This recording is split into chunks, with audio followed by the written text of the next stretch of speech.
Welcome to the Shanley Hotel.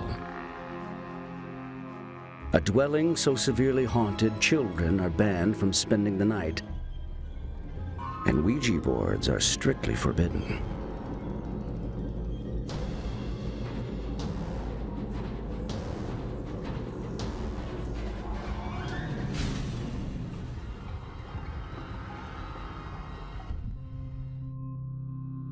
Within these walls, an entire generation of the Shanley family lost their lives, yet many claim their spirits still remain. In 1906, James Shanley purchased the hotel, and soon after married his longtime sweetheart, Beatrice Rowley. They welcomed 3 children, Kathleen, James, and William, but the joy was short-lived. All 3 children died in the hotel, all 3 before their first birthday. And they weren't the only children to pass on the property. A hotel employee's daughter, Rosie, fell down a nearby well to her death. To this day, guests of the hotel claim to see the spirits of children running through the halls. Childlike laughter echoes in empty rooms, and a weeping woman, likely Beatrice Shanley, is seen roaming the hotel in search of her lost sons and daughter. But these dearly departed aren't the only spirits haunting Shanley's halls. With all of Shanley's children gone, the hotel's second floor was converted into a Prohibition-era bordello.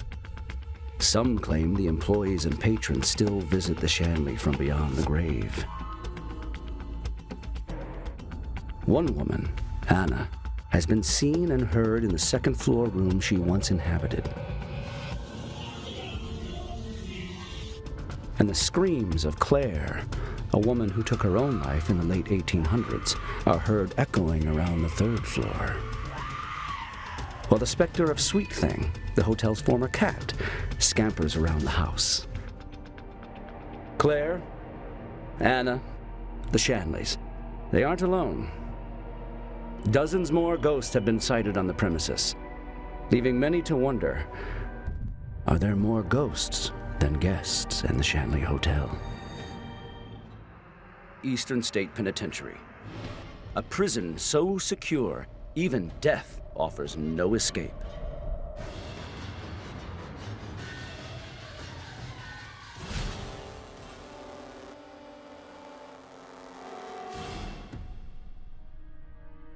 Opened in 1829, the prison was built to hold America's most dangerous criminals and killers.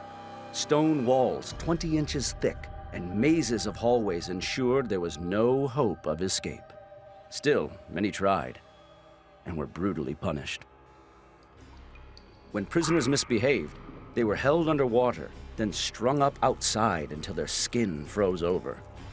Others were thrown into the Hole, an underground cell cut off from light, air, and all human contact.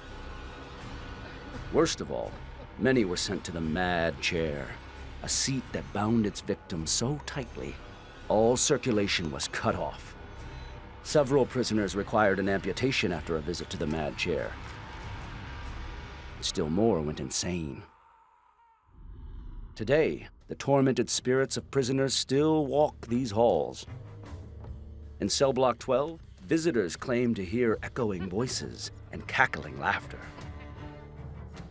Cell block 6 is home to the Phantom, an angry, malevolent spirit who lurks silent and still until you get too close.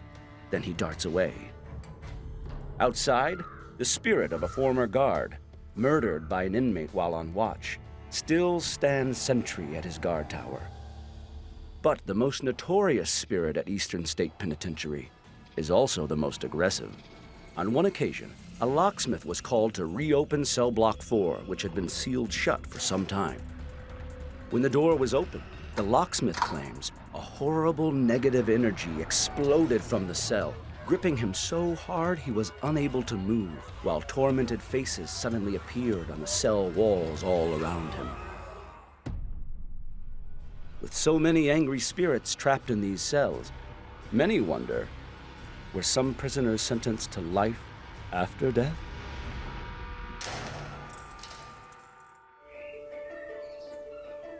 Burn Brae Mansion, a dream home that became a living nightmare.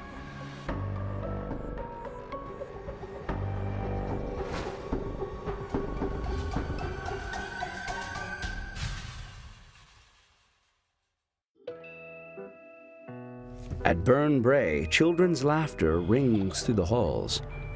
But children haven't lived here for a long time. Margaret Ross Elkin, an heiress to the Singer sewing machine fortune, built the sprawling mansion to house her growing family in 1907. Tragically, Margaret outlived many of her own children, and even grandchildren. Before her death in 1951, Margaret laid her daughter Elsie, son Charles, and grandson Levi to rest on the property. But many claim their spirits never left the nursery. Part of that nursery still stands untouched, walled in behind a bedroom on the second floor. No one knows exactly why the room was sealed shut, but visitors often hear the sounds of children laughing and playing through the walls. Just down the hall, a closet still houses dozens of dolls belonging to the children who lived and died on the property. And the children of Burn Brae Mansion are not alone. Witnesses claim a woman in white haunts the hallways and staircases, pacing back and forth, calling to the other spirits. Could it be Margaret searching for her lost children? Or the children's nurse refusing to abandon her post? Outside, the family coachman, William, has been seen roaming the forest, still wearing the dark suit he wore the night he was found dead from a self-inflicted gunshot. Even the family pets seem reluctant to leave. Animal noises, particularly a cat's plaintive, disembodied meowing, are often reported at the house. At Burn Brae Mansion, the family that haunts together stays together forever. Hey Ghost Hunters fans, be sure to subscribe to the A&E YouTube channel for more paranormal content and catch full episodes on A&E or aetv.com.